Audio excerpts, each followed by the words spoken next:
waving back at me. The open door building is actually very representative of what we are, because anybody, father, mother, grandmother, can arrive at our doorsteps and then will generally be able to see somebody and talk about what it is they're concerned about. And often people will just leave here and just say, thanks so much for listening to me.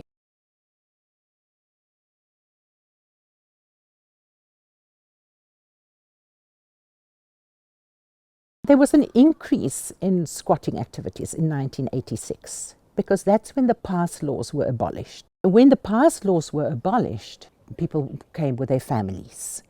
There was no housing provided for black people in this area. They identified a piece of land where those numbers of people could be accommodated. And that is where Masiphumelele is now. And that's why a lot of people refer to Site 5. There was a lot of abuse when we were growing up. Then I decided one day I have to help other children, the same circumstances with me. There's a lot of abuse in Masi due to alcohol.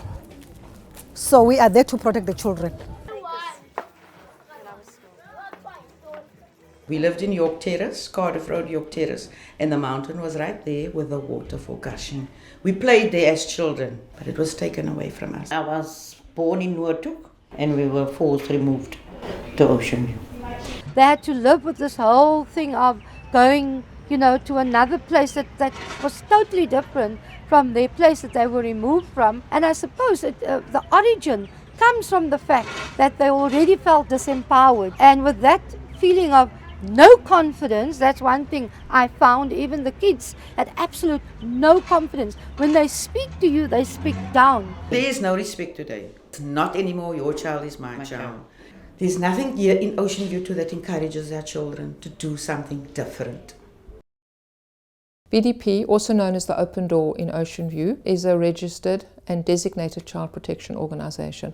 That means we operate within very specific levels. There are two programs, the social work program and the ECD program. So our referrals will come from the community, from the schools, from the clinics, from the hospitals, the maternity hospitals, from the courts, from many different areas, because it's where people regard a child is in need of care because of something that they heard, that they saw, and then they will come and tell the social worker here, and then it's our responsibility to investigate. Because we do have a lot of neglect and abuse within our communities. However, some of the children, we miss out on them. So there would be substance abuse in the home, and that would end up in like domestic violence happening in the home, and then sexual abuse, and then all these other kind of things, gangsterism. So a lot of them are just traumatized through all of this. We've got Masakane, that is under VDP. They do have some volunteers who go into people's houses, because some people can't afford to pay for crèche, so they go and teach them. Green Curtains Preschool, situated here in Ocean View, and it has been operating for many, many years. It was started by a group of mothers, giving single mothers in this community an opportunity to go and work. We've got teachers who have in the meanwhile from the community who have qualified and work as educators, caring for children, keeping them safe and providing learning opportunities. It's important for children to have community. If when they come to crèche, there's a community at crèche. They have it here, they sense it. Some of them don't want to go home.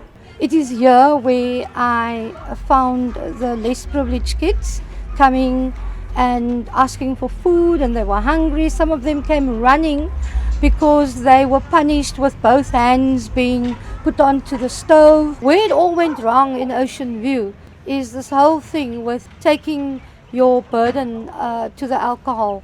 Because social services, social workers will step into many areas where nobody else steps in, the profession is, to a certain extent, a bridge for people, to connect people to other resources and to other areas. In Masiphumelele, there's lots of alcohol abuse, which leads to child neglect, and also, domestic violence.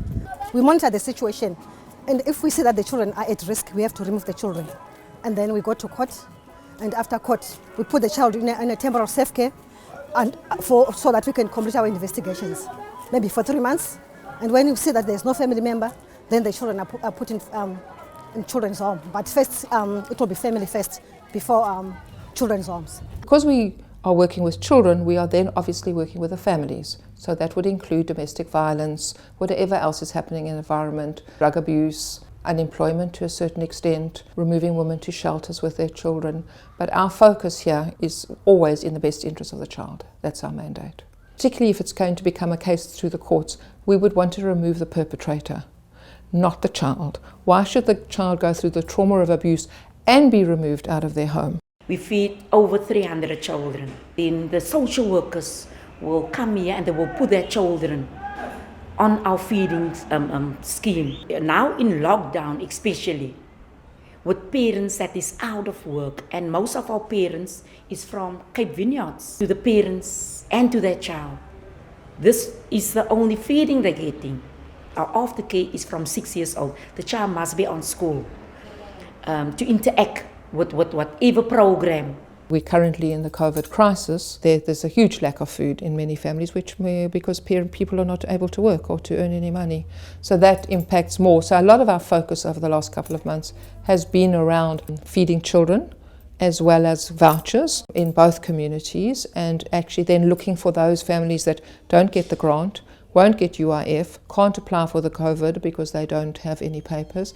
We've got people from Zimbabwe, Malawi, Mozambique, Nigeria, and the Eastern Cape. We are all struggling now because of COVID-19, and during lockdown, a lot of people lost employment, and the government, there were donors, the government bringing groceries, food parcels for the people, but if they are in the queue and a foreigner get a parcel, they'll snatch it from you. Said, no, you don't qualify, you're not from this country. But those things were meant for everyone in the community. I joined VDP when I was like 7 years old. Where I actually progressed myself is when we went on camps. I've learned things out of that, and that made me the person that I am today. Whenever I felt that I needed to talk about something, needed help even with assignments, printing, sharing how you feel, support, motivation, encouragement, that's how I found strength through the open doors. Early intervention and prevention can be linked but separated. So if we know there's a group of children at a school who are starting to use drugs and the school calls that in, we'll bring in a group, we'll counsel the children, we'll work with them, we'll look at alternatives to drug taking. We're not going to court. We are just working with families or children how we can prevent a process. So won't it be great to prevent that and to maybe hear from their stories and tell yourself, yeah, I must watch it. So if a 32-year-old come to you and the two of you have a good relationship, but when he starts giving you and he starts touching you when you lick a farouk and so on, then you can learn from Sally's story, there is danger coming. Because you don't go talk to your friends, because I think if you go talk to your friends, they will do nothing about it. Now the shooting and stuff here, violence, it's not safe for us actually, because when they shoot innocent people. I've got my colleague who is also running the groups for the young mothers.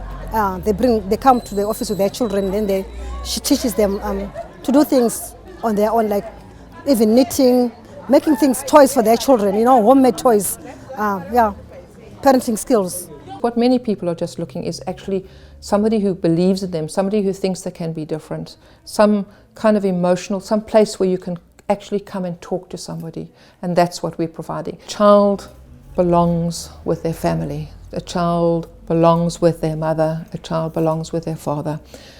A child will love their mother and father, whether they're a drug addict, even if they beat them, they still love their parent, and that's always their first place and their best place to be. I see BDP changing the community where they are able to be sort of empowered, that they are able to take responsibility of their own lives. Everything is stemming from substance abuse and gangsterism, because obviously in most of the homes, there's at least 1 or 2 family members that are abusing drugs or alcohol. I think if we can tackle substance abuse, then we would be able to get to the root of the problem.